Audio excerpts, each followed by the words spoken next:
Welcome to the series, and this is a series about building a React CRUD application using a headless CMS, and in this case, WordPress is that CMS. In our last video, we brought in the data from this WordPress backend using this as a headless CMS. We also showed how to delete data, push them into trash bin, all using WPAPI. And in this video, before moving on to the create and update operations, I have decided to cover pagination. If you look here, there are 22 published posts. For performance reasons, we never pull all the posts and display them on our application page because that will slow us down significantly. And that's the reason pagination is so important. And in my own personal research, I have found there are three types of main pagination. One is next and previous page based. The next one would be the numeric pagination. And last but not least would be load more pagination. And so far, I haven't found any good example on the net so far which covers these aspects regarding especially WordPress REST API. So I have decided to build my own. You can see the next prev here. You can see the numeric one here and the load more right here. So let's get started with next and previous.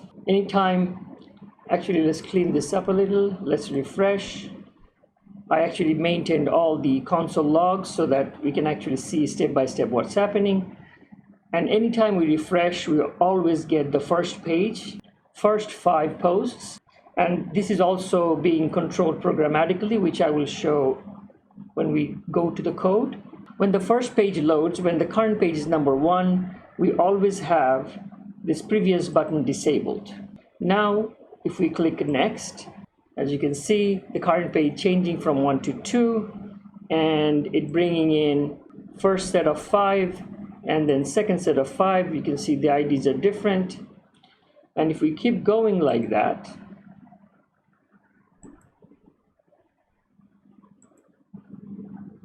last page is number 5, and now our next is disabled. So at this point, if we just refresh, we always come back to page number 1. Now that you have seen the functionality, now let's go to the code and find out how it is done. All right, we are at the backend code, and to handle next and previous page, we are going to use only these 2 components. One is next prev page, and the other one is next prev pagination. Now this page is basically doing most of the work, handling this page, and this next prev pagination is actually bringing in us this block right here. I separated it into a component so that we can just use it in other applications too. Also, at the very beginning, you see I'm loading the usual. If you're following the series, you're probably already familiar with this. The most important one of these is this WPAPI, which actually lets us do the main CRUD operation. And in here, once we instantiate the API object with this WP, we are providing the JSON endpoint, the WordPress username, and the application password. And this application password is the one that allows us to perform the actual CRUD operations like delete, as we saw last time. And just a quick look at the back end. This is where it is coming from. Basically, we go to users. I'm using the administrator CG team. And right here, as you can see, I've declared a whole bunch of them. I can revoke anyone. But currently, this one right here, WPAPI one, I'm using right here. Next, I have this constants post is pending, which handles the loading spinner. Current page, which is the most important one here, this guy. And initially we're hard coding it with page number 1 because this is the reason every time we refresh, we'll always have page number 1 showing up. And then we have total pages. I'm initiating it with 0. And a very important one is per page. This is the reason we see 5 posts at a time. Let me show you. If I make a change here, 8, right? Save it, go back. Now, immediately you see the change. Now it's going to show 8 of them at a time, right? So let's go change it back. Now, immediately after, we call this fetch post, which is responsible for collecting all the data, which is an async function. And I'm putting it inside a try catch block. So right here, in case there is an error, I'm console logging the error here under the catch block. And inside the try, very first one is pending to true. So at this point, our loading spinner would show up and start running. Then we immediately after we show the current page number, and then we use this WP object, the WPAPI object dot posts, collects the actual post, and then we use this filter function per page, and inside this per page we send in this number right here, 5. So now it knows that per page it has to bring in 5 items at a time. And immediately afterwards I put a dot page. Out of all those pages, which page to show is decided right here. So if the current page is number 1, then it's gonna bring in the page number 1. And last but not least, dot get will finalize the pulling of the data. And as soon as we get the data, we use set post to set all the newly collected data into this variable right here, posts. And here's the interesting one, the set total page. If you look clearly here, if you focus here, you'll see it is the fetch post item dot underscore paging dot page total. And if we go back to the data, if we see, expand a little, and we see this underscore paging is right here, and right underneath that we have total items and total page number. It's already calculated for us. So from here we pull that in and populate our total page variable. And when all that's said and done, I just update our set pending to false so that our loading spinner stops loading. And that above function, I'm using a use effect from React. This is a hook which pretty much replaces the component did mount function within the class-based React. And in here, as a dependency, I'm sending current page. And because of that, our page numbers are properly updating. I'll go over this in further detail very shortly.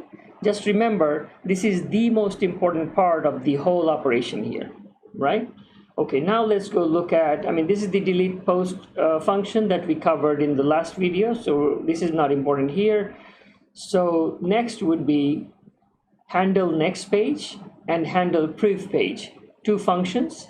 They get activated as soon as these previous and next buttons are clicked on, and they come from this separate component. And I'll show you where we're calling it.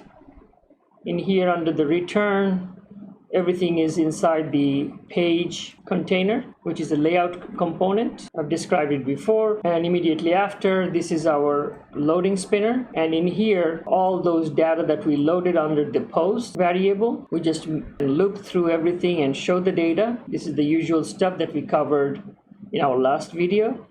And here's the delete button calling that delete post function. And right here, we have our next prev pagination item, which is this guy right here.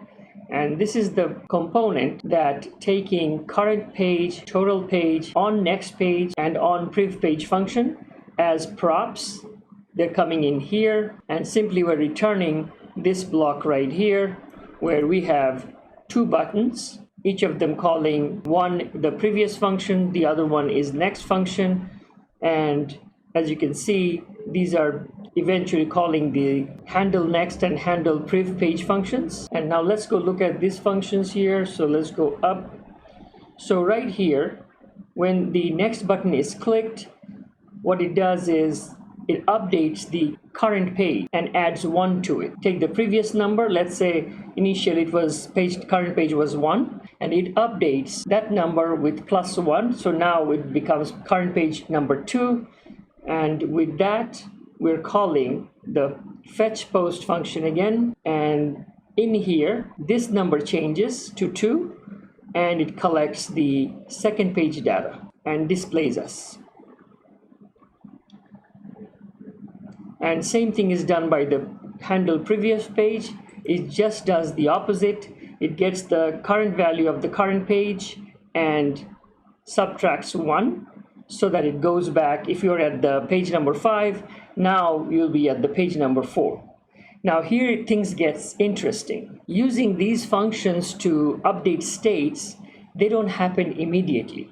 They take a little bit of time, very fraction of a time later it happens. So within that gap, if we don't use this right here as a dependency, our whole operation fails. Let me show you what I'm talking about. Let's say if I just remove this dependency, save it, go back, let's refresh. Everything looks the same because the number, current page number 1 is hard-coded, everything is fine, but watch what happens when we hit next. See, we're still on the page number 1. See, page number 1 did not change.